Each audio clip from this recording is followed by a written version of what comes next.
6 বছরে মা হারায় ফেললাম। চতুর্দিকে আমার দুশমন আমাকে হত্যা করার জন্য আমাকে বারবার আক্রমণ করে, আমার পথে কাঁটা দেয়।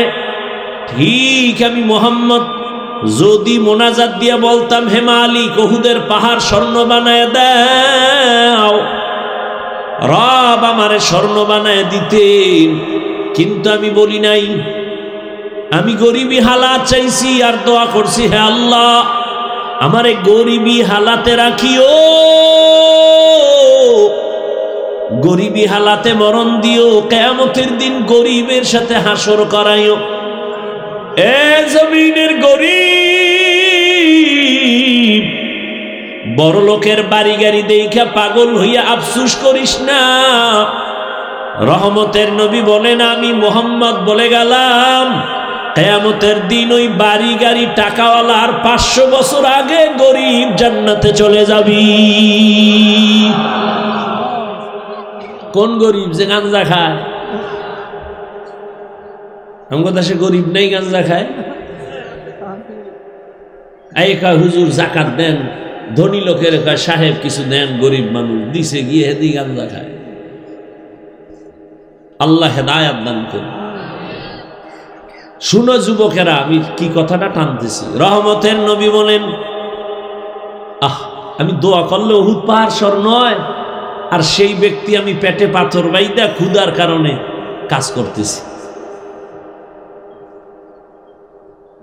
আর তুমি টাকা পাওয়ার জন্য আল্লাহ মানো না, নবী মানো না, পর্দা লঙ্ঘন করো, আবার শ্বশুর বাড়ি থেকে পচা পায়খানা নামের যৌতুক এলাকায় নাই। এটি এখন জিন্দা রাখছেন কেন? কচু গাছের সাথে বেঁধে দেন। যারা যৌতুক নেয় দেয়, যারা সহযোগিতা করে সবাই ডাকাত, সবাই জালেম। আপনি ঠিক বললে ঠিক হবে, এর আগে হবে না।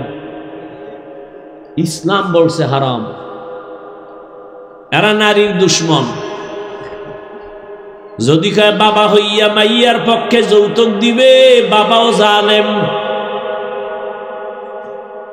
এই ঘরের সংসার কোনোদিন শান্তির হবে না, ভালো সন্তান ওই সংসারে আসবে না। এরে পর্দার আড়ালের আম্মা জান, ধন্য আপনার জীবন। আজ 11টা সন্তানের মাথায় পাগড়ি দিলাম, কোরআনে হাফেজ। খবর নিয়ে দেখেন ওদের মা বাবার মতো ঈদের আনন্দে আজ আর কেউ নাই। রহমতের নবী বলেন, আমার এত দয়া আমাকে আল্লাহ করেছেন,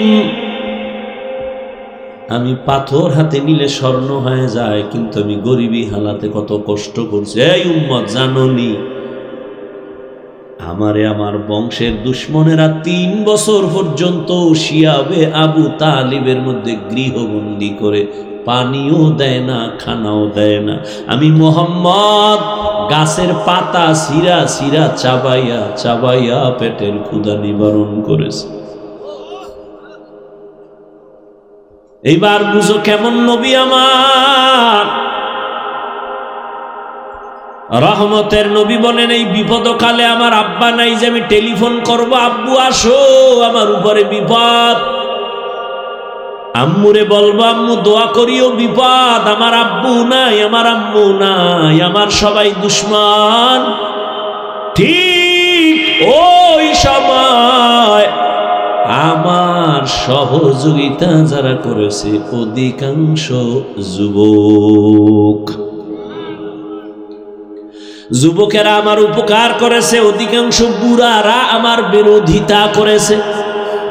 ওই যে যুবক একটু আগে বলছি, কয় বছর? 11 বছরের আর এক সন্তান গিয়া নবীর হাতে হাতটা লাগায় কয়, আমি কালেমার জন্য রেডি হয়ে গেলাম। কয় বছর? এতদিন ছিল চাচতো ভাই, এখন রসুলের সাহাবী, কিছুদিন পরে হবেন জামাতা। কে? হযরত আলী। 11 বছরের আগে নবীর হাতে হাত লাগাইছেন।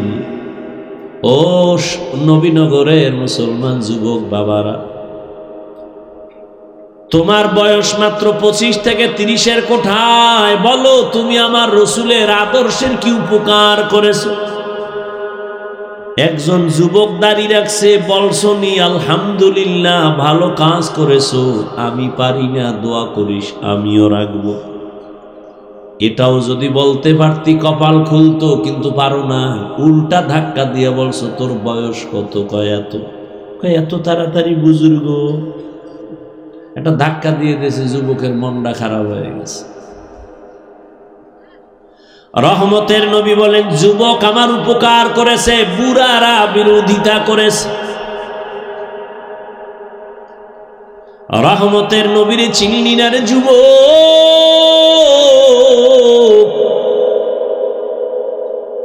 অন্তরে ভয় ঢুকছে যে হুজুরদের কথা সত্য, কিন্তু মানতে গেলে আমগো হাত পা বাধা হয়ে যাবে। না, কেন ভয়? ইসলাম তো ভয় কাটার ঘরের নাম, ভয় লাগার ঘর না। তুমি স্কুলে পড়ো, কলেজে পড়ো, চাকরি করো, ব্যবসা করো, কোনো ভয় নাই। ওখানে থাইকাই জান্নাতে যাও। আমি কিন্তু একবারও বলি নাই, বলবো না এই যুবকেরা টুপি লাগা, পাগড়ি লাগা, হাতে তসবি নাও, হুজুর হও, স্কুলে তালা মারো। না না না, বরং আমি বলবো স্কুলে পড়ো আলহামদুলিল্লাহ, কলেজে পড়ো আলহামদুলিল্লাহ, ডাক্তার হও, ইঞ্জিনিয়ার হও, প্রফেসর হও, চাকরি করো, ব্যবসা করো, আর ওখানে থাইকা ফিকির করো এখানে থাইকাই কেমনে জান্নাতে যাব। তোমার মতো যুবক তাকায় দেখো, স্কুলে পড়ে, কলেজে পড়ে, জীবনে মাদ্রাসায় পড়ে নাই, 5 ওয়াক্ত নামাজিও নাই,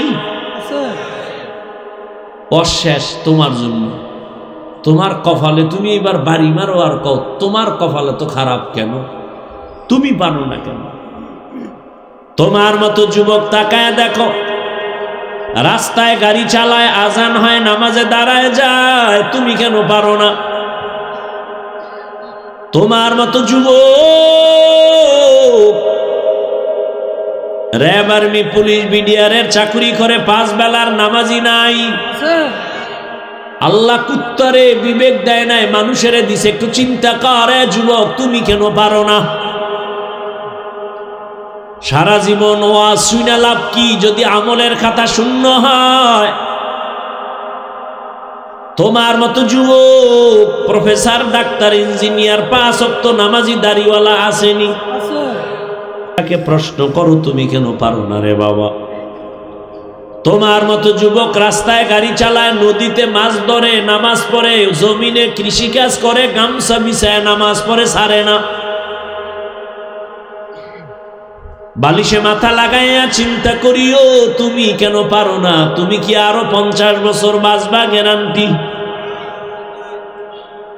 এমন একটা দিন নাই যুবকের লাশ আর লাশ, করোনায় যুবকের লাশ, ডেঙ্গুর মধ্যে হসপিটালে যুবকের লাশ, বাসের নিচে যুবকের লাশ, পানির মধ্যে যুবকের লাশ, ঘরের ঘুমের বিছানায় যুবকের লাশ। মরণের মধ্যে শুধু যুবক যুবক যুবক মরে।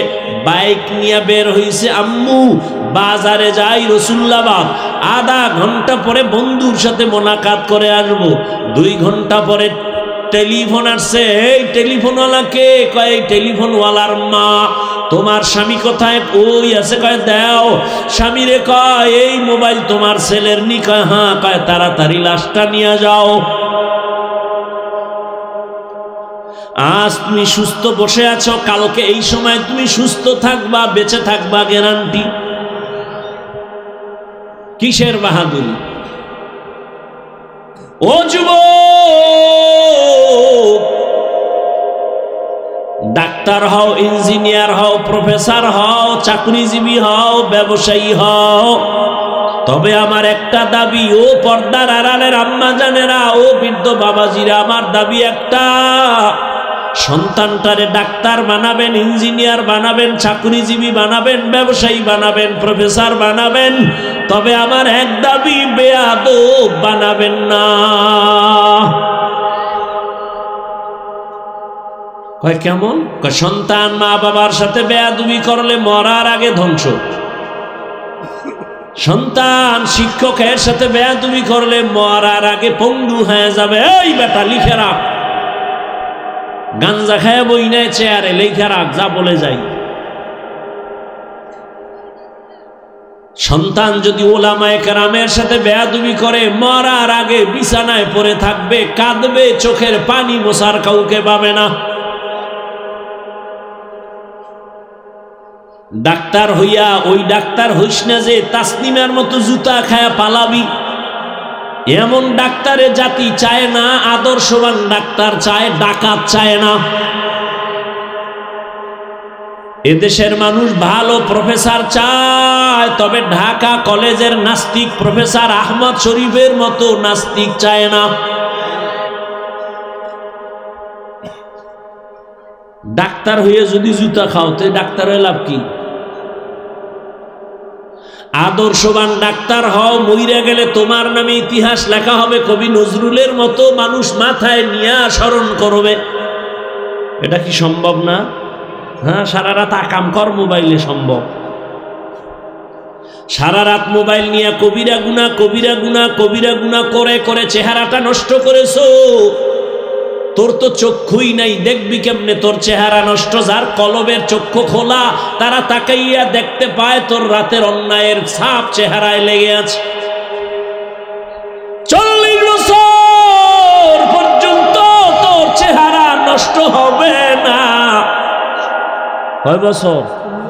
যা বলি লিখে রাখ, কাগজ কলম লয়ে ববি। 40 বছর পর্যন্ত তোর চেহারা নষ্ট হবে না, কোনো মেডিসিনও লাগানো লাগবে না। কিন্তু 25 বছর থেকে 30-এর মধ্যে বল তোর চেহারায় কেন নূর নাই? তোমার চেহারার দিকে তাকাইলে কেন মায়া লাগে না? একমাত্র কারণ সারা রাত মোবাইল দিয়া গুনাহ করেছো। এ কারণে চেহারা নষ্ট হয়ে গেছে। শুধু কি তাই? হসপিটালে গিয়া দেহটা পরীক্ষা কর, দেখবি চোখের পাওয়ার গত বছরের তুলনায় অনেক পার্সেন্ট নাই। মাথা ব্যথা আগের থেকে বেড়ে গেছে, বুকে ব্যথা বেড়ে গেছে। পরীক্ষা কর। হুজুরের কথা মিথ্যা মনে করতেছ, সন্দেহ বুঝে আসে না, মানতেও কষ্ট লাগে, বাদ দে হুজুর। আজকে বাসায় যাইয়া তোর গজবের মোবাইলটা খুইলা গুগলে সার্চ দিবি, টাচ মোবাইল চালাইলে শরীরের অঙ্গের কি ক্ষতি হয় সব ডিটেলস ওখানে চিকিৎসা বিজ্ঞানীরা তথ্য দিছে। টাচ মোবাইল চালাও, বালিশে চালায় বালিশের পাশে রেখে ঘুমায়, মোবাইলটা ব্রাস্ট হয়ে গেছে, জায়গায় ওই লোকটাও মারা গেছে। এই মোবাইলের কারণে জীবন শেষ, যৌবন শেষ, দেহ শেষ, পুরো বডি শেষ, চরিত্র শেষ। যার জীবনের চরিত্র ভালো না, ওর জীবনটাই দুনিয়ার মধ্যে কেউ পছন্দ করে না। মানুষের জীবনের অমূল্য সম্পদ হলো সুন্দর চরিত্র, আর সেই চরিত্রটা নষ্ট করেছ। মাইয়ার সাথে কোরআন লইয়া কসম খাইছো না? আমি একটারে কই মাইয়ার সিরিয়াল কত, কয় এটা কেমনে কম? আমি কই তোর সিরিয়াল যত, তোর সাথে যে মাইয়া কসম খাইছে ওর সিরিয়ালও তত। তুই যদি 3 মাইয়ার জীবনের উপরে হামলা কইরা 4 নাম্বার মেয়েটার সাথে কসম খাও, খোদার কসম ওই মাইয়াটাও 3টা সন্পলার সাথে ছেলের সাথে কসম খাইয়া 4 নাম্বারে তোরে ধরছে, তোরে পঙ্গু বানায় ছাড়বে। ব্ল্যাকমেইল করতেছে, তোর খবর নাই। আল্লাহ তোরে বানাইছে, তোর কপালে বিয়া থাকলে মাইয়াও আল্লাহ বানাইছে। কি কথাই কয় না তো, পাগল হইছো গা? আল্লাহ আম কাঁঠাল দিছে শরীরের ভিটামিন, দেখা পাগল হয়ে গেছে। কুত্তার চেয়ে বেশি পাগল, জিব্বা বের হয়ে গেছে, এখনই খাইয়া লাগবে। আল্লাহ কয় 1 মাস একটু ধৈর্য ধর, আমি পাকায় দিব, তাই না খাবি, যে মিষ্টি, যে মজা, ভিটামিন। না আল্লাহ আমার কুত্তার থেকে জিব্বা বড় হয়ে গেছে, আমি 1 মাস সইতে পারি না, গাছের মধ্যে মেডিসিন মারছি। আল্লাহর দেওয়া মাছ কত ফ্রেশ, মানুষ বেঈমানি করে, আল্লাহ করে। গাছের ফল কত ফ্রেশ, মানুষ বেঈমানি করে, এটা ক্ষতিকারক বানায় ফেলছে। তেল কিনবেন, আল্লাহর দেওয়া কত সুন্দর, মানুষ ভেজাল বাড়ায় কেন? এজন্য আল্লাহ কয় ইন্নাল ইনসানা লিরাব্বিহি লাকানুদ, মানুষ বড় নিমক হারাম। আল্লাহর দেওয়া নেয়ামত এটা নিজে প্রসেসিং করে এটারে গজব বানায় দিস। এই দোকানওয়ালা, তুমি পেঁয়াজু বানাও, তুমি রুটি বানাও, তুমি পরোটা বানাও, 1 টাকা যদি বেশি নিতে চাও পাবলিক দিয়া খাওয়ার লোক আছে, পাবলিক তো গরিব না। তুমি 1 টাকা বেশি চাইলেও তো দিবে, কিন্তু 6 দিন আগের তেল দিয়া কেন নষ্ট বানায় পাকাও? 2 নাম্বারই করো, অরিজিনাল গোস্ত বিক্রি করো, 10 টাকা বাড়ায় নাও, পাবলিক দিবে। 2 নাম্বারই কেন করো? কয় চরিত্রই 2 নাম্বার হয়ে গেছে। আল্লাহ হেদায়াত দান করে। ও যুবক, ভালো করে শুনো,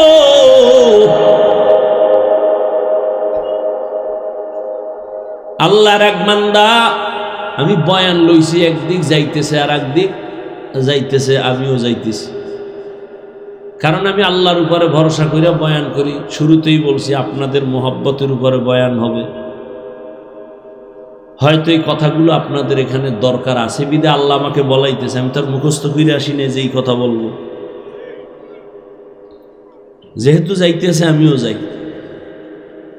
আল্লাহর এক বান্দা দীর্ঘদিন বিবাহ করে না। যুবক, তার ছোট ভাই বিয়া করে ফেলেছে, বড় ভাই করে না। ছোট ভাই বিবাহ কইরা একদিন ডাক দিয়া কয়, ভাইজান আপনি আমার বয়সে বড়, কেন বিবাহ করেন না? আর কসম টসম খাইছেন নি, করবেন না? কয় না, আমি বিবাহ যে করব, কারে করব এরকম মেয়ে আমি পাই না। যুবকরা খেয়াল কইরো বাবা, না সাইডে তুমি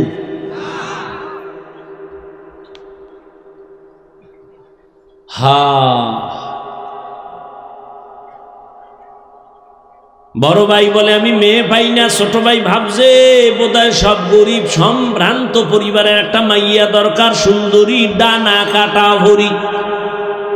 কি কাটা ভরি? ডানা কাটা ভরি বিয়া করবে।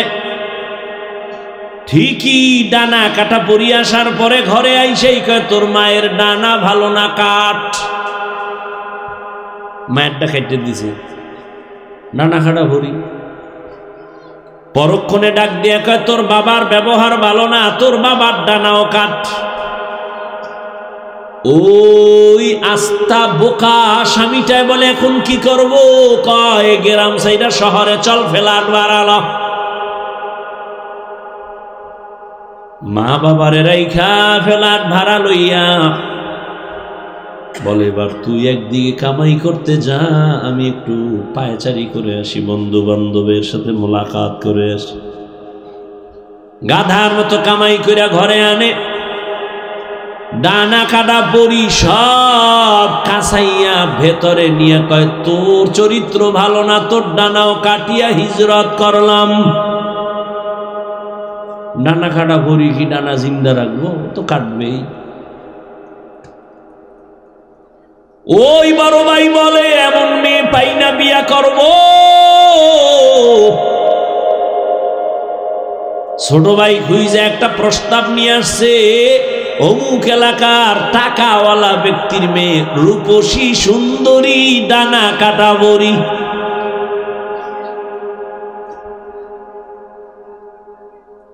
বড় ভাই রেগিয়া কয়, ভাই আলহামদুলিল্লাহ পাইছি জাগামত, জাতের মাইয়া একটা পেয়ে গেছি, টাকাওয়ালার মেয়ে। বড় ভাই ডাক দিয়া কয়, গরিবের মাইয়া বিয়া করব, তবুও ডানা কাটা পরি আমি বিবাহ করব না।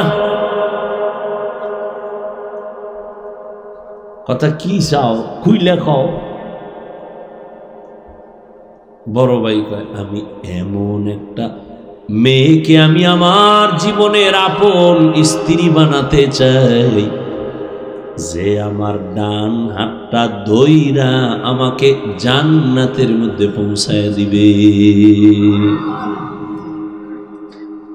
তুমি কি নিয়ত করছো? বিয়েই তো কপালে নেই, নিয়ত করে লাভ কি? যেই পরিমাণ অন্যায় করো মোবাইলে, তো বিয়া নাই। আর আমি চ্যালেঞ্জ দিচ্ছি, উলামায়ে কেরাম ছাড়া আপন বন্ধু দুনিয়ায় কেউ নাই, সব স্বার্থপর।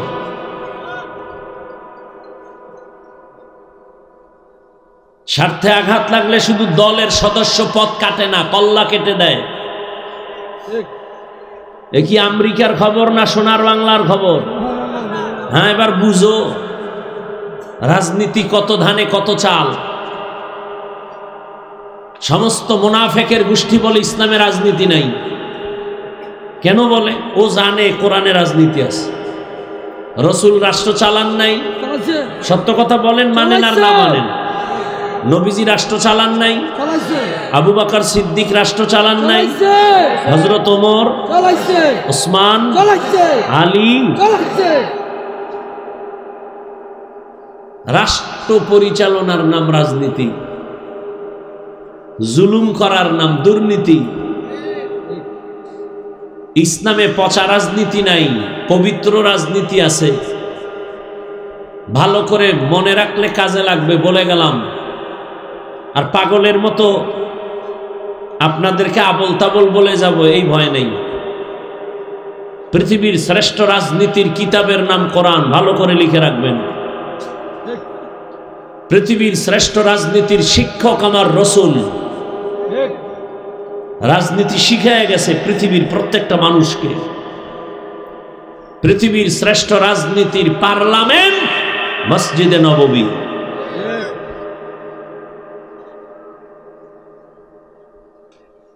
ওরা কেন বলে নাই? যদি কোরআনের দা মানে তো চোর চুরি করতে পারবে না, দুর্নীতি করতে পারবে না। এই জন্য ওরা বুঝে না, আকল নষ্ট। তো সারাদিন খায় গাঞ্জা, মদের বোতল লয়ে দৌড়ায়, ওদের আকল নষ্ট। কিন্তু সাইনবোর্ড লাগায় বুদ্ধিজীবী।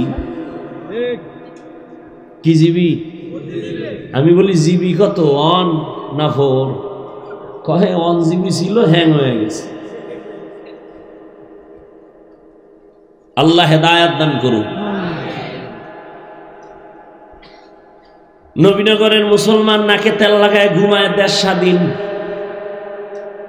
আর ঢাকার শহরে মা বোনেরা সাংবাদিক সম্মেলন করে, আমগো দেহ ব্যবসার অধিকার ফেরত চাই।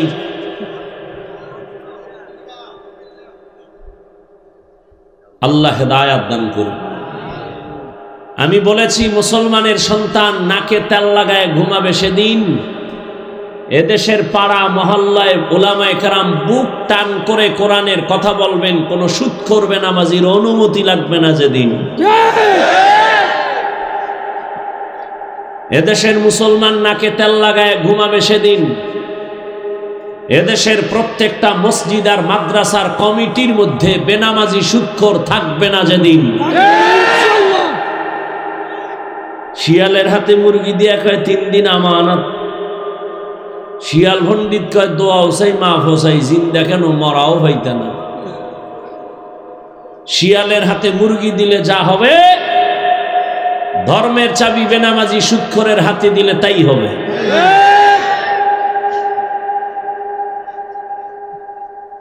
গতকাল গাজীপুরে বয়ান করেছি, বলেছি যারা কোরআনের মাহফিল, মাদ্রাসা, মসজিদে হাত ঢুকাবে, কোনো নাস্তিক, কোনো মুনাফেক, প্রশাসনের হোক আর কোনো নেতা হোক, নাম লিস্টি করে আমাদের হাতে দাও। আবার আন্দোলন হবে জালেমের বিরুদ্ধে। মুসলমান জীবন একবার দেয় না, বারবার দেয়। মুগ্ধ দিয়েছে, আবু সাইদ দিয়েছে, আবার দিতে হবে দ্বীনের জন্য। জালেমের বিরুদ্ধে প্রয়োজনে আবার জীবন দিতে হবে। কোন জালেম যদি আলেমের সাথে বেয়াদবি করে, নাম লিস্টি করে পাঠায় দাও ঢাকায়। সমস্ত উলামায়ে কেরাম আবার নামবো। 5 আগস্টের আন্দোলন, ছাত্র জনতার আন্দোলন সফলতা আসেনি যতক্ষণ পর্যন্ত আলেম মাঠে নামে নাই। এগুলো মাথায় রাখো। মুছে তেল লাগায়া চাপাবাজি করো না, খবরদার। আমরা আদর্শের রসুলের উম্মত, না হয় কানের পর্দা ফাটায় দেওয়ার শক্তি আমাদের হাতে নাই। তোমার হাত 2টা, আমার একটা কম। তুমি 3 বেলা খাও, আমি 5 বেলা খাই। তোমার গাঞ্জা খাইয়া শক্তি দুর্বল, আমার ইমানের পাওয়ার আছে আলাদা। সব টুপিওয়ালা ময়দানে নামলে একটা বাতেল মুনাফিক নাস্তিক পালাবারও জায়গা পাবে না। আমরা বেয়াদব না, মানুষের পাও ধরে বয়ান করি, মনে হয় টাকার কেনা গোলাম আমি তোমার, কান্না করে বয়ান করি, একটা গালি দেই না, বারবার মাপ চাই, কষ্ট পাইছেন নি মাফ করে দিন। দুর্বলতাটাকে তুমি নরম হয়ে কথা বলি মনে করো না দুর্বল। সাপ ছোট হইলেও কিন্তু আঘাত দিলে বিষক্রিয়া অনেক বেশি, সাবধান। এই বাংলাদেশে স্বর্ণাক্ষরে কে লিখবে? আমার সুযোগ থাকলে আমি লেখা দিতাম যে উলামায়ে কেরামকে মাইনাস করে কোন চান্দু এই চেয়ারে বসে থাকতে পারবে না। এটা বাংলাদেশের ইতিহাস, কেউ পারে নাই, পারবে না। আলেমদেরকে মাথায় রাইখা যদি কেউ থাকে 100 বছর থাকবে, কেউ তারে টোকা দিবে না। আর আলেমদের সাথে উল্টা পাল্টা করে 1 সেকেন্ড থাকতে পারবে না, কেউ না। আমরা অস্ত্র, আমগো আলেমগো অস্ত্র আছে? আমরা সব ফকিন্নি, আমরা সব গরিব। আমগো উলামায়ে কেরামের অস্ত্র নাই, 10 তলা বিল্ডিং নাই। খুব খেয়াল করেন কথাগুলো, বাজে কথা বলছি না, খুব খেয়াল করেন, ভুল হলে ধরায় দিন। ওলামায়ে কেরামের অস্ত্র নাই, 10 তলা বিল্ডিং নাই, সুইস ব্যাংকে টাকা নাই, কিন্তু বেঈমানগুলো আলেমকে ভয় পায়। খালি যদি শুনে হুজুরেরা নামবে পাওদর্শী, কি সমস্যা দিয়ে দেই। কিন্তু আমগো কপাল একটু খারাপ এই জন্য যে আমরা হুজুরেরা 1 প্লেটে খাইতে এখনো পারলাম না। যদি একটু 1 প্লেটে আসতে পারতাম, নাস্তিকরা কথা কওয়ার আগে আমগো অনুমতি নেওয়া লাগবে। আল্লাহ হেদায়াত দান করুন। খুব রাগ করতেছেন, এত বছর রাগ করছেন, আর কত করবেন? আল্লাহ হেদায়াত দান করুন। আপনাদের এলাকায় আসছি, কিছুক্ষণ বয়ান শুনবেননি? আল্লাহ সবাইকে কবুল করেন। আমার ভাই অত্যন্ত চমৎকার আলোচনা করছেন, মনে হয় সারা রাত করলেও ভাল লাগে। এই যে আব্দুর রব ফরিদি ভাই, খুব সুন্দর, যেমন বয়ানও ভালো, কণ্ঠও ভালো, কালেকশনও ভালো। এ যদি কালেকশনে বয় ঘন্টাকে ঘন্টা কালেকশন করবো, মানুষ দিতেই থাকবে। মহিলারা ডিম ফাটাইব, মুরগি ফাটাইব, কানের অলংকার খুইলে খুইলে দিয়ে দিলাম। এক জায়গায় এক হুজুরের কালেকশন শুরু করছে, হিন্দু মহিলারা কানের অলংকার, নাকের ফুল ফাটাই দিচ্ছে। স্বামী বেচারারা টের পাইছে, পরের দিন গিয়া করছে মামলা বক্তার বিরুদ্ধে।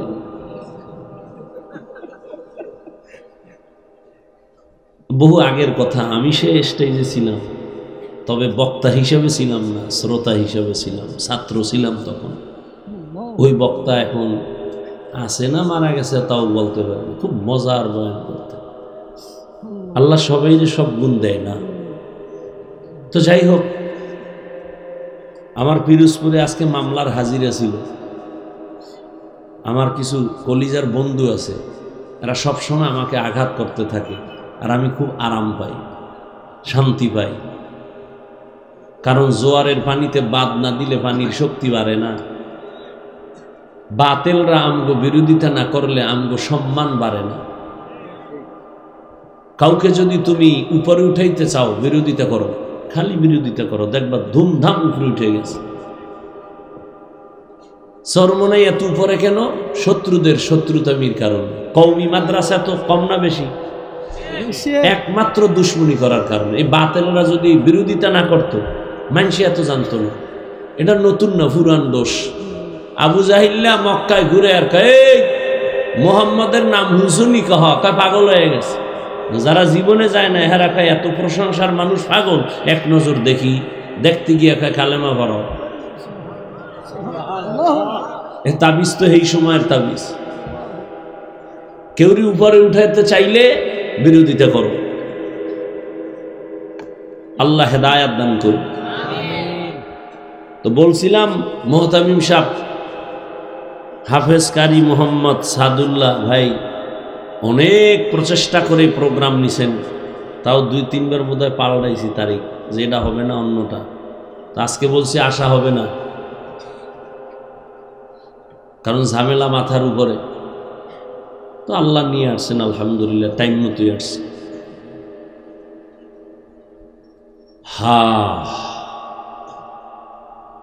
কোরআনে হাকিমের এক টুকরা আয়াত পড়েছি, নবীজির হাদিস পড়েছি।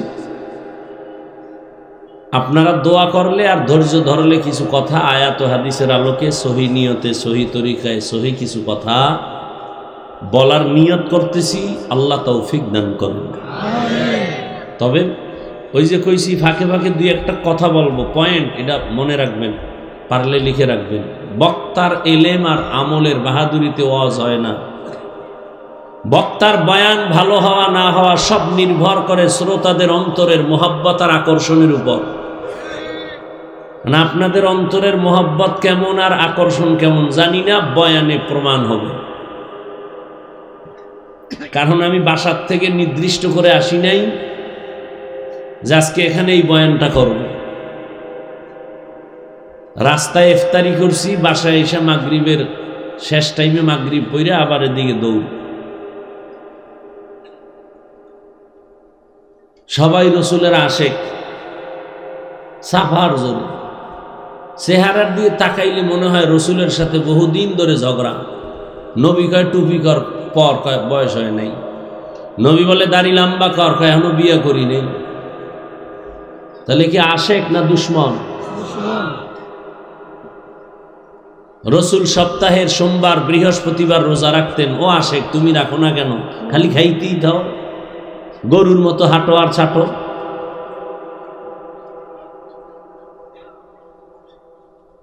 ইয়া আইয়ুহাল্লাযীনা আমানুস্তাঈনু বিস-সাবরি ওয়াস-সালাহ ইন্নাল্লাহা মা'আস-সাবিরিন। আল্লাহ বলেন, হে মুমিন, তোমরা সাহায্য প্রার্থনা করো সবর ও সালাতের মাধ্যমে, আমি আল্লাহ নিশ্চিত সাবিরিনদের সাথেই থাকি। রহমতের নবী বলেন, মাইয়ুরিদিল্লাহু বিহি খাইরান ইউসিব মিন। আল্লাহ যারে বেশি মোহাব্বত করেন, আল্লাহ তাকে বেশি মুসিবত দিয়া পরীক্ষা নেন। জমিনের মধ্যে আল্লাহ বেশি পছন্দ করেছেন যাদেরকে তারা নবী, রাসূল, আম্বিয়া কেরাম। সারা দুনিয়ার মুমিন মুসলমানের ভেতরে ওই নবী এবং রাসূলদের পরীক্ষা মুসিবত সীমাহীন বেশি। আবার আল্লাহর কাছে আরো বেশি প্রিয় রাহমাতুল লিল। কেমন আল্লাহর কাছে রহমতের নবী প্রিয়? আল্লাহ বলেন, ও দুনিয়ার মানুষ, আমি মূসা নবীরেও নবী বানাইছি, আমি তিনিও আমার বন্ধু, ইব্রাহিম আমার বন্ধু, ইসমাইল আমার বন্ধু, দাউদ আলাইহিস সালাম আমার বন্ধু, ঈসা আলাইহিস সালাম আমার বন্ধু, ইউসুফ নবী আমার বন্ধু, সুলাইমান আমার বন্ধু, সব নবী আমার বন্ধু, মুহাম্মদ আমার বন্ধু। তবে ব্যবধান, সব নবী রাসূল আমি আল্লাহ তাআলার আশিক, আর আমি আল্লাহ নিজে হলাম মুহাম্মদের আশিক। ইমামুল আউয়ালিন আল আখিরিন, বহরে সদকা রাহমাতাল লিল আলামিন, সাইয়্যিদুল কাউনাইন খাতমুল মুরসালিন, আখির আমদ বুদ ফখরুল আউয়ালিন। বয়ান বক্তার এলেমের কারণে হয় না, আমলের বাহাদুরিতে হয় না, শ্রোতাদের মোহাব্বত আর আকর্ষণের উপরে বয়ান আল্লাহ বের করে দেন। এটা এমন একটা জায়গা, এমন এক প্যান্ডেল, যেখানে আসতেও কপাল লাগে, বসতেও কপাল লাগে। এখানে যে কেউ চাইলে আসতে পারবে না, কেউ চাইলেই বসতে পারবে না, কেউ চাইলেই বসার পরে দোয়া করে যেতে পারবে না। হেদায়েতের মালিক আমার আল্লাহ, রহমতের নবী, যার চেহারা মোবারক এক নজর দিলে জাহান্নামের আগুন হারাম। কেমন মায়ার নবী আমার, যে নবীর চেহারা মোবারকে এক নজর দিলে এক সপ্তাহের পেটের ক্ষুধা মিটে যায়, নিবারণ হয়ে যায়। কিন্তু কেমন কপাল, ওই রহমতের নবীকে কাছে থেকে তাকায়া তাকায়া দেখলো 13 বছর। রহমতের নবীর শ্রুতি মধুর কণ্ঠে বয়ান শুনলো কানে লাগায়া 13 বছর। কিন্তু কপাল বড় খারাপ, কালেমা জবানে পড়ে নাই। এমন পোড়া কপাল্লার নাম জানেননি? হ্যাঁ, এর নাম কপাল। 13টা বছর নবীজিকে দেখলো, 13 বছর নবীর বয়ান শুনলো, কালেমা কপালে আসে নাই। অন্যদিকে 27 বছরের একটা যুবক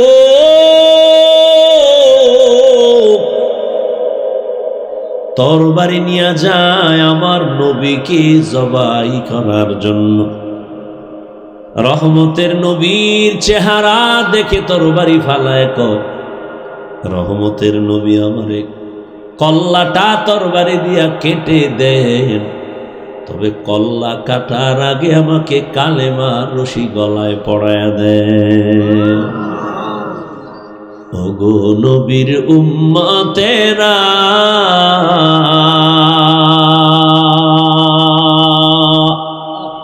হয়ে আজি দিশাহারা,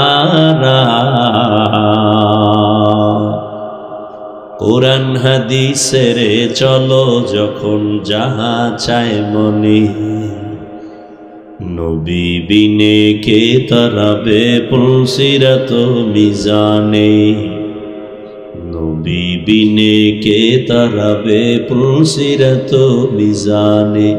চলো চলো চলো মুমিন চলো নবীর সন্ধানে, নবী বিনে কে তারাবে পুলসিরাত মিজানে, নবী বিনে কে তারাবে পুলসিরাত মিজানে।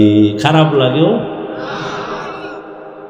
উম্মতের কান্ডারি নবী,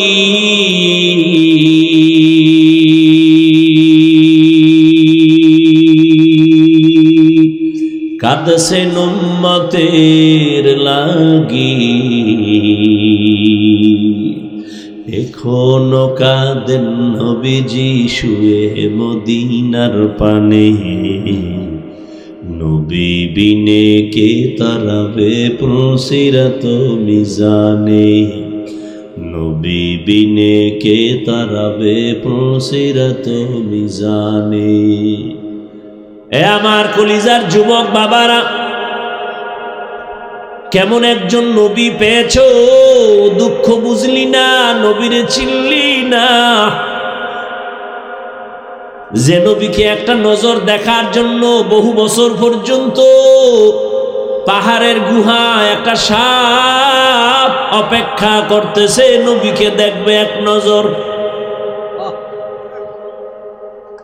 কেমন নবীর আশিক, গর্তের একটা পিপিলিকা বলেন হে মালিক,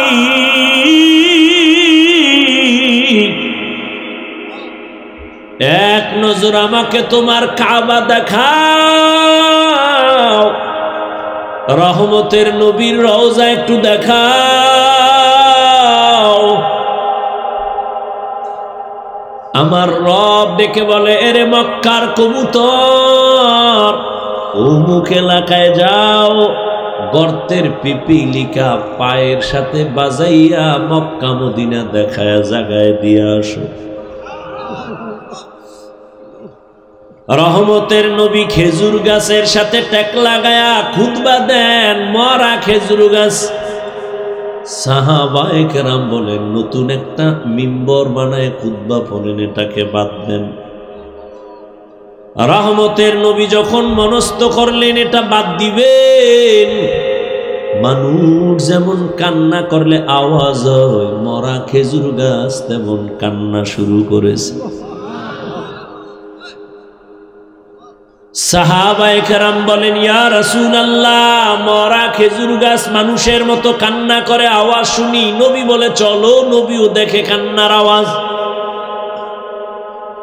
রহমতের নবী বলেন ও মরা খেজুর গাছ কি চাও, আমি কি দোয়া করব তাজা হয়ে যাবি, খেজুর হবে, মানুষ খাইয়া শুকর আদায় করবে? কয় না। তো কান্না কেন করো বলো? খেজুর গাছ বলে ইয়া রাসূলুল্লাহ, আপনার বিরহের বেদনায় কান্না করি। এতদিন আপনার শরীরের ছোঁয়া পাইছি, হঠাৎ শুনতেছি নাকি আপনি আমাকে বাদ দিয়ে দিবেন। আপনার বরকতের ছোঁয়া না পাইলে আমার কান্নার আওয়াজ। ও খেজুর গাছ, সর্বশেষ তুমি কি চাও? খেজুর গাছ বলেন নবী, এখানে আমারে মানুষের মতো জানাজা পড়াবেন, আর এখানে আমাকে দাফন করে রাখবেন। কিয়ামতের দিন আমি আপনার সাথে জান্নাতে থাকতে চাই। উস্তুনে হান্না না আজ হাজরে রসুল, নালামি জাদ হাম চুয়ার বাবু। রহমতের নবীর পিপিলিকায় চিনল, সাপ চিনল, দুনিয়ার সব মাখলুকাত চিনল, কপাল ভরা মানুষ আমরা চিনলাম না। নেতার জন্য জীবন দিছরে যুবক। কেন? কয় নেতা আমারে টাকা দেয়, আমারে পোশাক দেয়, আমারে চাকরি দেয়, আর আমার নবী চ্যালেঞ্জ করে গেছেন, আমি বিদায় বেলা দুটো জিনিস আমি রেখে যাই, যদি ধরে রাখো। আমি চ্যালেঞ্জ দিলাম, ঈমানও যাবে না, সম্মানও যাবে না। কয় জিনিস? আমি কিন্তু মোনাজাত দিয়ে ফেলাম বাবা, কানলেও কাম হইতো না, যদি হাত দুইটা উঠাইয়েই ফেলাই শেষ। আর আগামী বছর বাঁচবো কিনা, আসবো কিনা সেটা পরের চিন্তা। কত কষ্ট করে আসছি, আর আপনার এটাকে কিছু মনেই করতেছেন না। এই কিছু বান্দা মোবাইল নিয়ে ব্যস্ত, কি বয়ান শুনবে এরা? 24টা ঘন্টা মোবাইল নিয়ে মরে। বেহেশতের বাগানে আসছে, যেখানে বসলে গুনাহ মাফ, হেন মোবাইল নিয়ে পাগল। মর, মোবাইল নিয়ে মর। কাফনের ভিতরে লয়ে যাবি, ফেরেশতা আসলেই বলবি আগে সেলফি পরে প্রশ্ন। লজ্জা না থাকলে কোনো কথায় ধরে না। আরে আমি হাফিজুর রহমান কেন? ওই যে বলছি না, রহমতের নবীর 13 বছর বয়ানেও কালেমা পড়ে না, এর নাম কফাল। নবীর বয়ানে ঝামেলা আছে, আর আমগো বয়ান তো বয়ানই না, বয়ে বয়ে কণ্ঠ বাজাইতেছে। রসুলের বয়ান শুনেও কালেমা পড়ে না, এর কপাল পোড়া।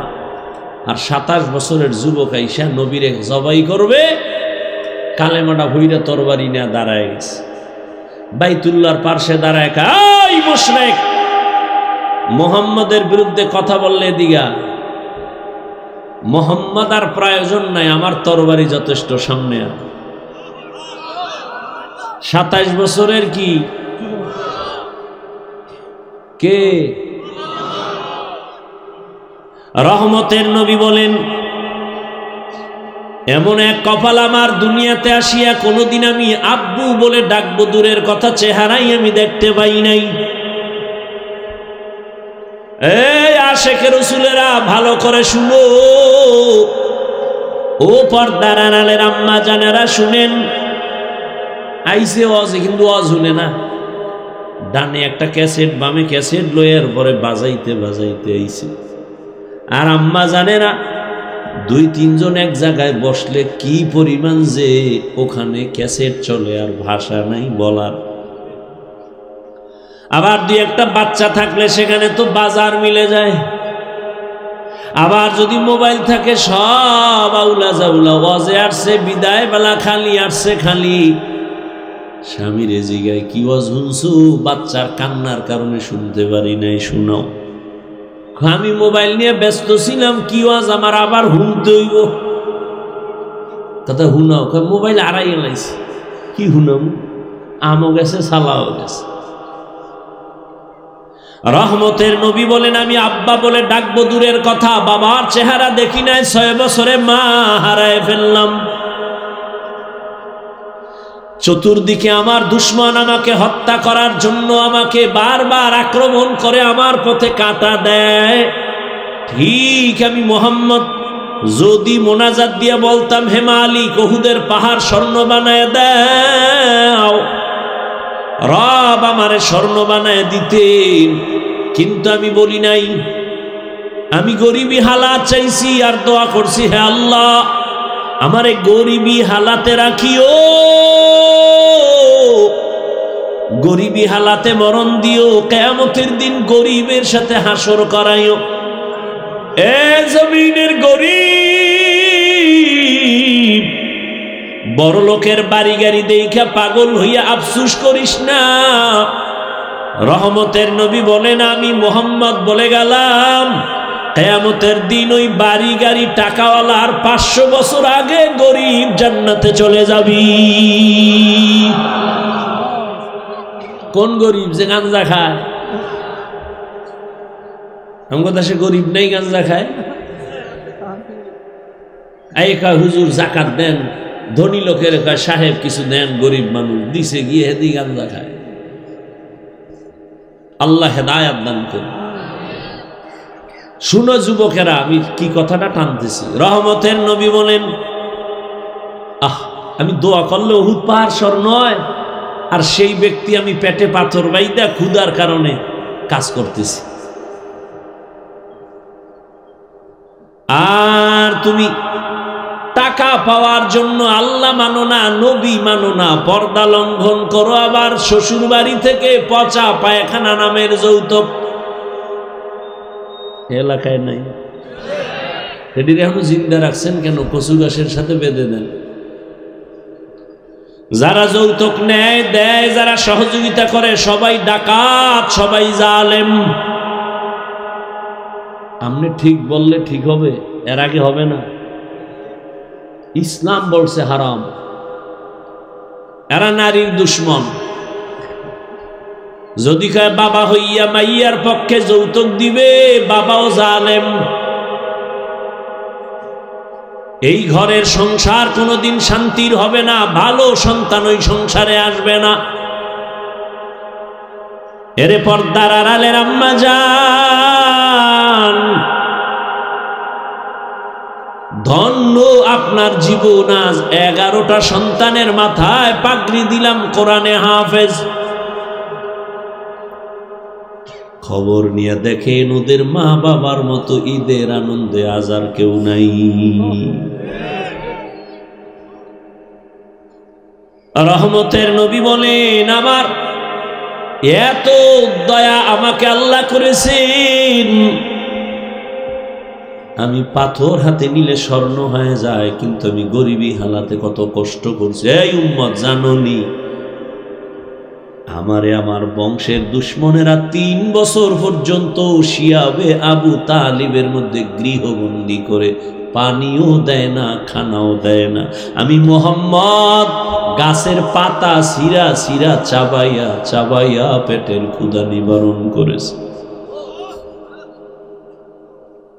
এইবার বুঝো কেমন নবী আমার। রহমতের নবী বলেন, এই বিপদকালে আমার আব্বা নাই যে আমি টেলিফোন করব, আব্বু আসো আমার উপরে বিপদ। আম্মুরে বলবো, আম্মু দোয়া করিও বিপদ, আমার আব্বু নাই, আমার আম্মু নাই, আমার সবাই দুশ্মন। ঠিক ওই সময় আমার সহযোগিতা যারা করেছে অধিকাংশ যুবকেরা আমার উপকার করেছে, অধিকাংশ বুড়ারা আমার বিরোধিতা করেছে। ওই যে যুবক একটু আগে বলছি, কয় বছর? 11 বছরের আর এক সন্তান গিয়া নবীর হাতে হাতটা লাগায় কয়, আমি কালেমার জন্য রেডি হয়ে গেলাম। কয় বছর? এতদিন ছিল চাচতো ভাই, এখন রসুলের সাহাবী, কিছুদিন পরে হবেন জামাতা। কে? হযরত আলী। 11 বছরের আগে নবীর হাতে হাত লাগাইছেন। ও নবীনগরের মুসলমান যুবক বাবারা, তোমার বয়স মাত্র 25 থেকে 30-এর কোঠায়, বলো তুমি আমার রসুলের আদর্শের কি উপকার করেছো? একজন যুবক দাঁড়ি রাখছে, বলছনি আলহামদুলিল্লাহ ভালো কাজ করেছো, আমি পারি না, দোয়া করিস, আমিও রাখবো। এটাও যদি বলতে পারতি কপাল খুলতো, কিন্তু পারো না, উল্টা ধাক্কা দিয়ে বলছো তোর বয়স কত? কয় এত। কয় এত তাড়াতাড়ি বুজুর্গ? একটা ধাক্কা দিয়ে দিয়েছে, যুবকের মনটা খারাপ হয়ে গেছে। রহমতের নবী বলেন, যুবক আমার উপকার করেছে, বুড়ারা বিরোধিতা করেছে। রহমতের নবীরে চিনি না রে যুবক,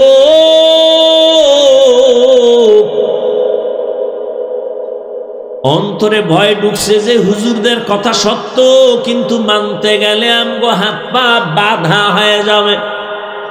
না, কেন ভয়?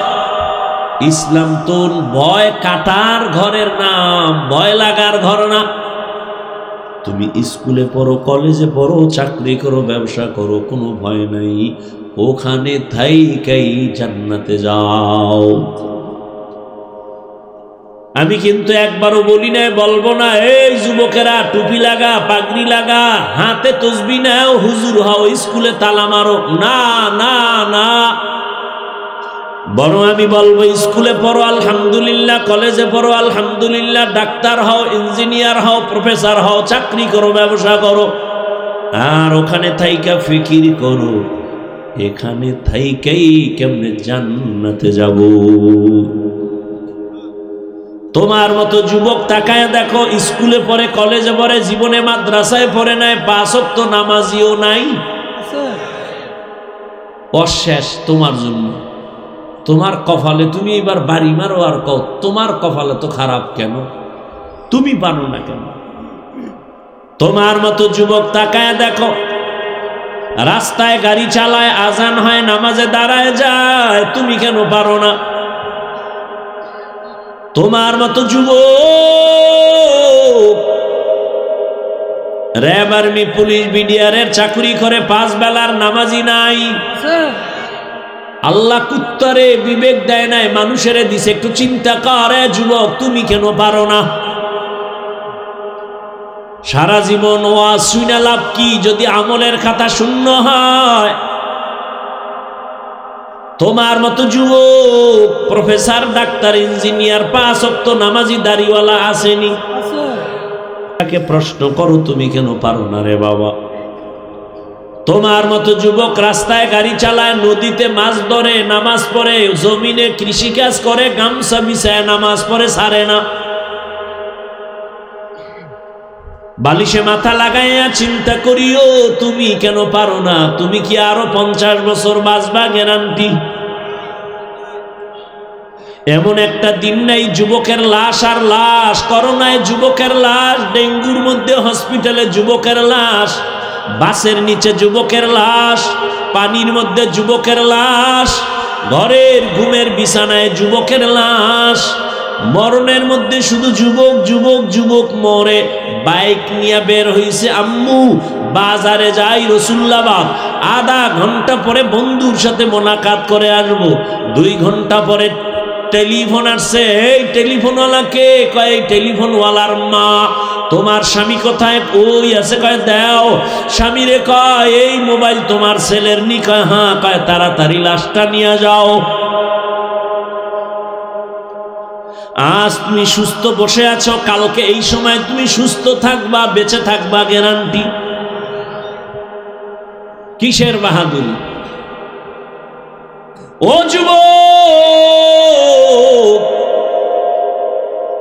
ডাক্তার হও, ইঞ্জিনিয়ার হও, প্রফেসর হও, চাকরিজীবী হও, ব্যবসায়ী হও, তবে আমার একটা দাবি, ও পর্দার আড়ালের আম্মা জানেরা, ও বৃদ্ধ বাবাজিরা, আমার দাবি একটা, সন্তানটারে ডাক্তার বানাবেন, ইঞ্জিনিয়ার বানাবেন, চাকরিজীবী বানাবেন, ব্যবসায়ী বানাবেন, প্রফেসর বানাবেন, তবে আমার এক দাবি, বেয়াদব বানাবেন না।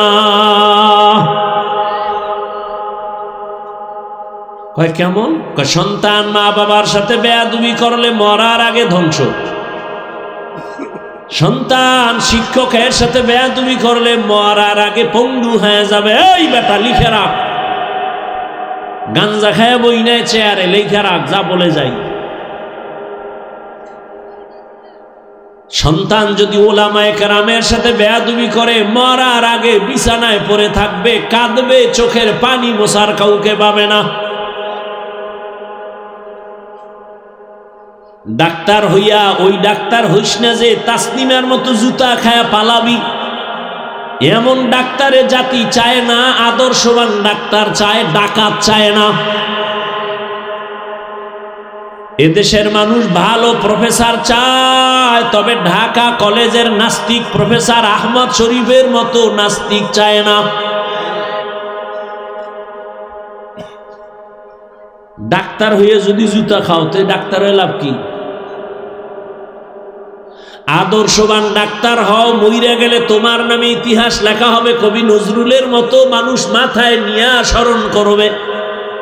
এটা কি সম্ভব না? হ্যাঁ, সারা রাত আকাম কর মোবাইলে সম্ভব। সারা রাত মোবাইল নিয়ে কবিরা গুনাহ, কবিরা গুনাহ, কবিরা গুনাহ করে করে চেহারাটা নষ্ট করেছো। তোর তো চক্ষুই নাই, দেখবি কেমনে তোর চেহারা নষ্ট? যার কলবের চক্ষু খোলা, তারা তাকাইয়া দেখতে পায় তোর রাতের অন্যায়ের ছাপ চেহারায় লেগে আছে। 40 বছর পর্যন্ত তোর চেহারা নষ্ট হবে না। কয় বছর?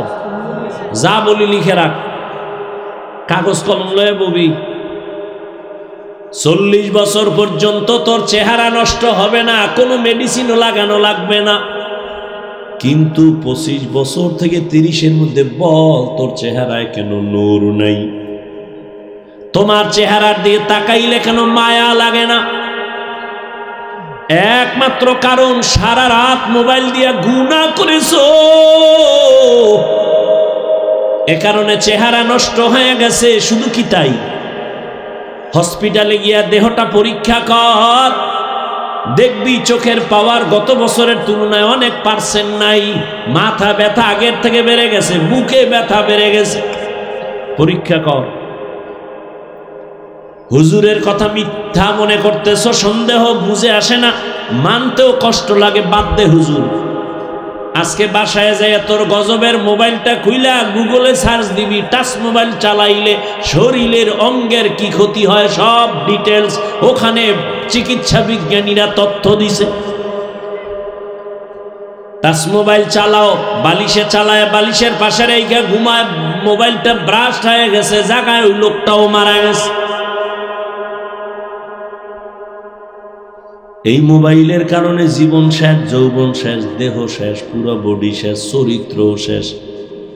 যার জীবনের চরিত্র ভালো না, ওর জীবনটাই দুনিয়ার মধ্যে কেউ পছন্দ করে না। মানুষের জীবনের অমূল্য সম্পদ হলো সুন্দর চরিত্র, আর সেই চরিত্রটা নষ্ট করেছ।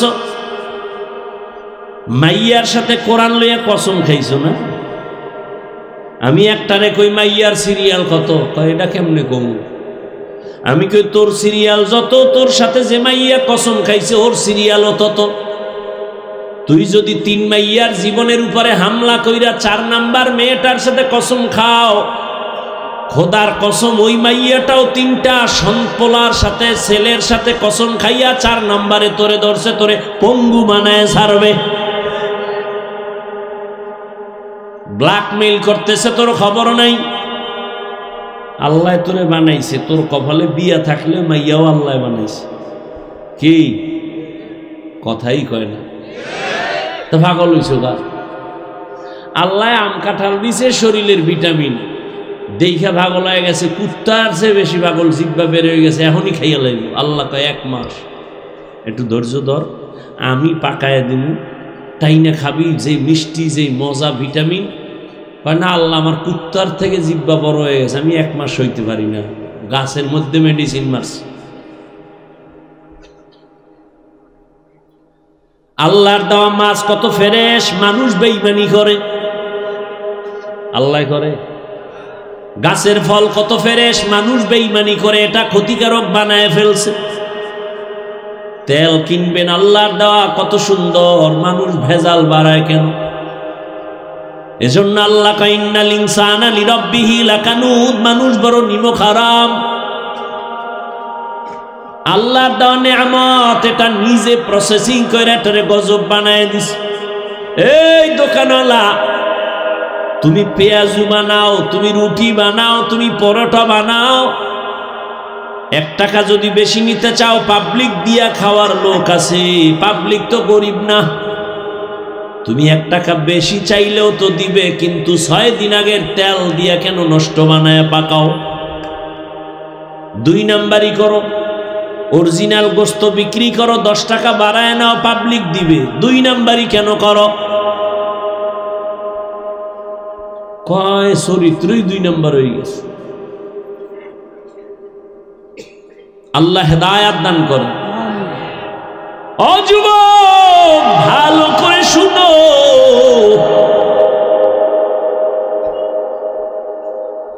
আল্লাহর এক বান্দা, আমি বয়ান লইছি, একদিক যাইতেছে আর একদিক যাইতেছে, আমিও যাইতেছি, কারণ আমি আল্লাহর উপরে ভরসা করে বয়ান করি। শুরুতেই বলছি আপনাদের মোহাব্বতের উপরে বয়ান হবে, হয়তো এই কথাগুলো আপনাদের এখানে দরকার আছে বিদে আল্লাহ আমাকে বলাইতেছে, আমি তার মুখস্থ করে আসি না যে এই কথা বলবো। যেহেতু যাইতেছে আমিও যাই। আল্লাহর এক বান্দা দীর্ঘদিন বিবাহ করে না, যুবক, তার ছোট ভাই বিয়া করে ফেলেছে, বড় ভাই করে না। ছোট ভাই বিবাহ কইরা একদিন ডাক দিয়া কয়, ভাইজান আপনি আমার বয়সে বড়, কেন বিবাহ করেন না? আর কসম টসম খাইছেন নি, করবেন না? কয় না, আমি বিবাহ যে করব, কারে করব, এরকম মেয়ে আমি পাই না। যুবকরা খেয়াল কইরো বাবা, না সাইডে তুমি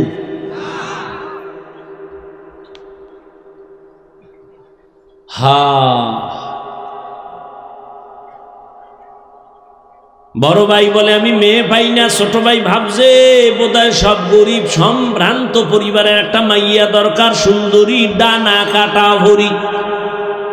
কি কাটা ভরি? ডানা কাটা ভরি বিয়া করবে। ঠিকই ডানা কাটা পরি আসার পরে ঘরে আইসেই কয়, তোর মায়ের ডানা ভালো না, কাট। মায়েরটা কেটে দিছে, ডানা কাটা ভরি। পরক্ষণে ডাক দিয়ে কয়, তোর বাবার ব্যবহার ভালো না, তোর বাবার ডানাও কাট। ওই আস্তা বোকা স্বামীটাই বলে, এখন কি করব? কয় গ্রাম সাইডা শহরে চল, ফ্ল্যাট বাড়ালো। মা বাবারে রাইখা ফ্ল্যাট ভাড়া লইয়া বলে, এবার তুই একদিকে কামাই করতে যা, আমি একটু পায়চারি করে আসি, বন্ধু বান্ধবের সাথে মোলাকাত করে আসি। গাধার মতো কামাই করে ঘরে আনে। ডানা কাটা পরি সব কাছাইয়া ভেতরে নিয়ে কয় তোর চরিত্র ভালো না, তোর ডানাও কাটিয়া হিজরত করলাম। ডানা কাটা পরি কি ডানা জিন্দা রাখবো? তো কাটবেই। ওই বড় ভাই বলে এমন মেয়ে পাই না বিয়া করব। ছোট ভাই খুঁজে একটা প্রস্তাব নিয়ে আসছে, অমুক এলাকার টাকাওয়ালা ব্যক্তির মেয়ে, রূপসী সুন্দরী, ডানা কাটা বড়ি।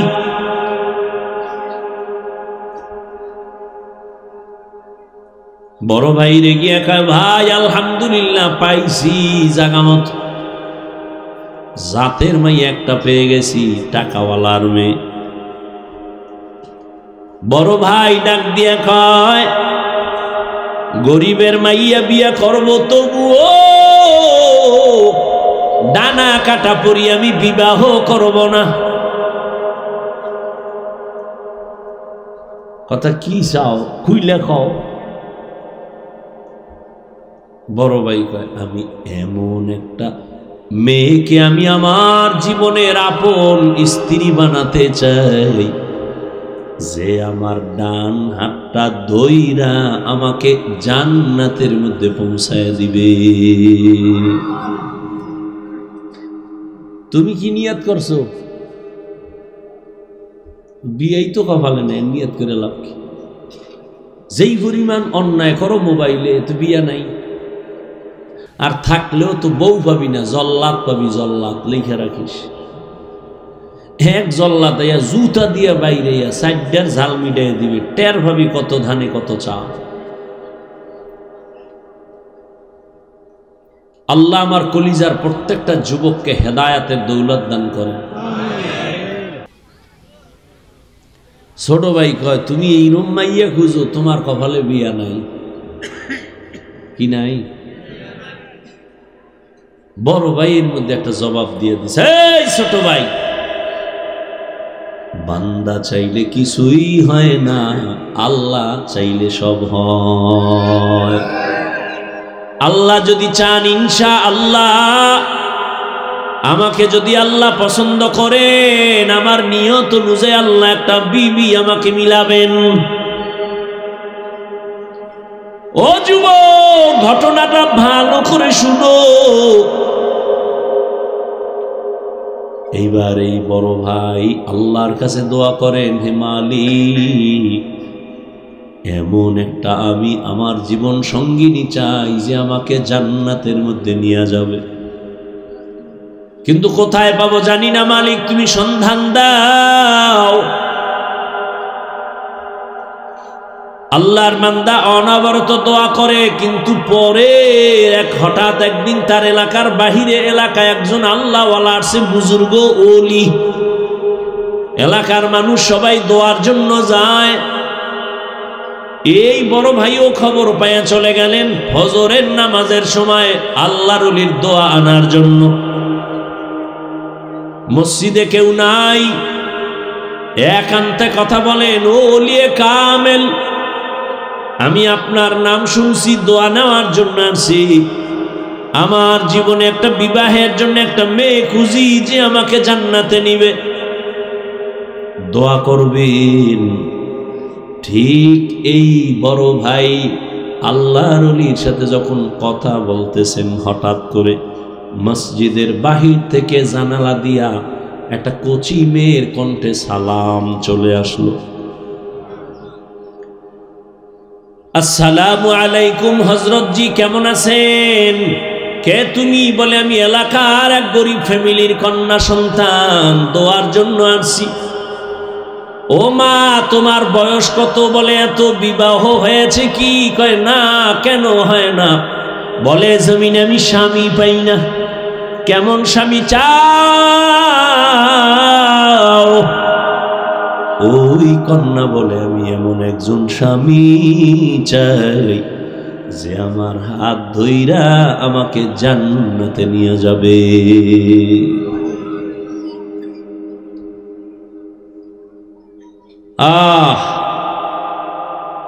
পুরুষটাই বলে এমন একজন বউ চাই যে বউ আমার হাত ধরে জান্নাতে নিবে। মেয়েটাও দোয়া করে, আল্লাহ আমি একজন স্বামী চাই যে স্বামী আমার হাত ধরে আমাকে জাহান্নাম থেকে বাঁচায়া জান্নাতে নিবে। মিলছে নি? হুজুর বলে, মা আমি যদি প্রস্তাব দেই মানবানি? বলে, আমি জীবনটাকে ধন্য মনে করব, আপনার প্রস্তাব আমি প্রত্যাখ্যান করব না। এবার হুজুর প্রস্তাব দিলে নেই, ভাইয়ের সাথে ওই মেয়ের বিবাহের বন্ধন হয়ে গেল। দাম্পত্য জীবন চলতেছে, স্বামী আর স্ত্রী দুজনে এক মনে এক ধ্যানে চলে। নামাজের আজান হয়েছে, নামাজে দাঁড়াও। রাতের গভীর ঘুম থেকে উঠা যায় নামাজে ডাকে, হে মালিক তুমি যদি আসমানে আইসা ডাকো আমরা কেমনে ঘুমাই? অতিও গভীর হয় রজনী যখন, নীরবে প্রভুর নাম জপিও তখন। প্রভুর করুণা যদি পাইবারে চাও, গভীর রাতে উঠে প্রভুর গুণগান গাও। দাম্পত্য জীবন চলতেছে, এক হাতে তালি বাজেনি, কথা হয় না, ঘুমায়। এক হাতে তালি বাজে না, বিনা বাতাসে পানি নাড়াচাড়া করে না। স্বামী আর স্ত্রী এক মনের না হইলে ওই সংসারে ফুলের বাগানে ফুল ফোটে না। মাওলায় মিলাই দিছেন দুইজনে। দুনিয়ার সব একদিক, নামাজ আজান হয়ে গেছে, নামাজ কাজা করা যাবে না। ফজরের নামাজে হাজির, দোয়া করে, নামাজ পড়ে, তাসবিহ পড়ে আল্লাহকে ডাকে। এই দুই স্বামী আর স্ত্রীর মাঝে কান্নার মধ্যে একটা নেক দোয়া ছিল, রব্বি হাবলি মিন লাদুনকা যুররিয়াতান তাইয়্যিবাতান ইন্নাকা সামিউদ দুআ। ও আল্লাহ তুমি আমাদের মিলাইছো, এখন আমাদের জীবনে একটা চাহিদা, তুমি একটা নেককার সন্তান দিও। কি সন্তান? ডাক্তার তো আছে অনেক, তবে আদর্শবান ডাক্তারের অভাব। সন্তান আছে অনেক, নেককার সন্তানের অভাব। আপনাদের এলাকায় গরু আছে অনেক, তবে জান্নাতি গরুর অভাব। মুসা নবীর সাথে যেই গরুটার সম্পর্ক, এটা আল্লাহর জান্নাতে যাবে। আপনাদের এলাকায় পিপিলিকা আছে, অভাব নাই, সারা দুনিয়ায় পিপিলিকা, তবে ধন্য পিপিলিকা তো সুলাইমান নবীর সাথে পিপিলিকা জান্নাতে যাবে। স্বামী আর স্ত্রী দোয়া করে, ও পর্দার আড়ালের আম্মা জান, আপনারা তো আজকের 11টা সন্তানের হাফেজে কোরআন হইয়া মাথায় পাগড়ি দিলাম, এই হাফেজে কোরআনের মা। আপনারা তো নবীদের মায়ের মতো মা, সাহাবায়ে কেরামদের মায়ের মতো দামি মা। আপনারা তো খাদিজা রাদিয়াল্লাহু আনহার মতো নারী, ফাতেমা রাদিয়াল্লাহু আনহার মতো নারী, আয়েশা রাদিয়াল্লাহু আনহার মতো দামি নারী, ইসমাইল নবীর মা হাজেরা আলাইহা সালামের মতো দামি নারী, ঈসা নবীর মা মারিয়াম আলাইহা সালামের মতো দামি নারী। এ জমিনের চিহ্নিত বেঈমান ফেরাউন আল্লাহর জান্নাতে যাবে না, আল্লাহর সাথে চ্যালেঞ্জ দিয়া নিজের খোদা দাবি করেছে। ওই বেঈমানের ঘরে তার আপন স্ত্রীর নাম কি? ও আম্মা জানেরা, ওই বেঈমান ফেরাউনের ঘরে আসিয়া, কত বড় পাওয়ার আলা ফেরাউন, কত বড় টাকাওয়ালা, কত বড় ক্ষমতাধর, তার ঘরের স্ত্রী আসিয়া আমার আল্লাহর এমন আশেকা। রহমতের নবী বলেন, কিয়ামতে জান্নাতে আসিয়ার সাথে আমি মুহাম্মদের সাথে বিবাহ হবে। সুবহানাল্লাহ। না কেমনে আইব? সারাদিন গালি মিথ্যা যেই জবানে, গিবত জবানে, সুবহানাল্লাহ আইব কেমনে? অতল হইয়া গেছে। ফজরও পড়ে নাই, জোহর পড়ে নাই, আসর পড়ে নাই, মাগরিব পড়ে নাই, এশা পড়ে নাই, আশেকের রাসূল বয়া রইছে, ফজরেরও খবর থাকবে না। আশেকের রাসূল, তোমরা গাঞ্জা খাইয়া দাড়ি খাইটা নামাজ বাদ দিয়া আশেক হইলে ভণ্ডকে আমরা। তাই তো, তোমরা যদি গাঞ্জা খাইয়া আশেক হতো, আমরা ভণ্ড। আল্লাহ হেদায়েত দান করুন। এরে আম্মা জানেরা শুনেন, আসিয়া কত বড় বেঈমানের ঘরে থাইকা আমার আল্লাহকে আপন করে নিয়েছেন। পরিণাম ফলে আল্লাহ আসিয়াকে জান্নাতের ছবিটা দেখাইয়া কবরের রূহটা জান কবজ করেছেন। এরে আম্মা জান, আপনার স্বামী তো ফেরাউনের মতো খারাপ না রে মা। আপনার স্বামী তো নামাজকে সমর্থন করে। আপনি যদি একটু বুঝাইতেন আর দোয়া করতেন, নামাজ পড়তেন, আর স্বামীকেও বুঝাইতেন নামাজ পড়তো। আপনি যদি আপনার স্বামীটারে বুঝাইতেন, ও স্বামী আমার, মা বাবার মায়া ত্যাগ করে তোমার ঘরে আসি, না খাইয়া থাকলেও আসি, খাইয়া থাকলেও আসি, তবে আমার দাবি জীবনে যা পাও হালাল ভাবে ঘরে আনিও, অবৈধ টাকা, কখনো হারাম টাকা ঘরে আনবা না, আমার দাবি। হারাম টাকা খাইয়া রক্ত নাপাক করব না, সন্তানের রক্ত নাপাক করব না। আম্মা জান যদি বুঝাইতেন, এমন কোন স্বামী ঘরে হারাম কামাই নিয়ে আসতে পারত না। এরে আম্মা জান, নামাজ পড়ে পড়ে যদি দোয়া করতেন, আপনার স্বামীর অন্তর আল্লাহর দিকে চলে যাইত।